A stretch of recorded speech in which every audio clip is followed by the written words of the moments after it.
2025 সালের এই রামাদানে আমরা 5 লক্ষ মানুষকে 5 লক্ষ রোজাদার মানুষকে ইফতার করানোর যে নিয়ত সেটা করেছি আলহামদুলিল্লাহ। 5 লাখ মানুষকে ইফতার করাবে মাস্তুল ফাউন্ডেশন।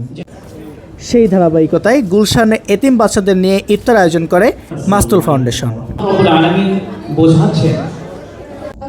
এতিম বাচ্চাদের পাশাপাশি উক্ত ইফতার মাহফিলে উপস্থিত ছিলেন ধর্ম উপদেষ্টা আফামা খালিদ হোসেন সহ সংগঠনটির ডোনাররা।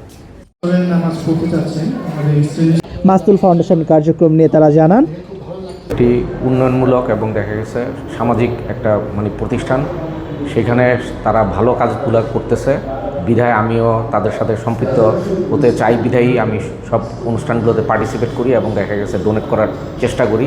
যেমন মাস্তুলে কিন্তু অনেক প্রোডাক্ট আমরা ইনভলভ আছে, যেমন ইফতারি বলেন, টিউবওয়েল, তারপরে এসএমই প্রজেক্ট, যে মানুষ যখন মারা যায় অ্যারেঞ্জ করতেন, গোসল দেন, তারপরে ইবাদতের জিনিস, ওইখানে আমরা আছি। তো আমরা মোটামুটি মাস্তুলে সব জায়গায় আছি, ফাউন্ডেশন আছি।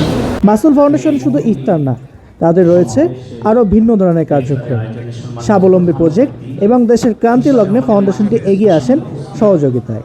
মাস্তুল ফাউন্ডেশনের বেশ কিছু প্রজেক্টের মধ্যে রয়েছে দাফন কাফন সেবা, ফুড প্রজেক্ট, স্বাবলম্বী প্রজেক্ট এবং নিজস্ব এতিমখানা, মাদ্রাসা, শেল্টার হোম ও বৃদ্ধাশ্রম।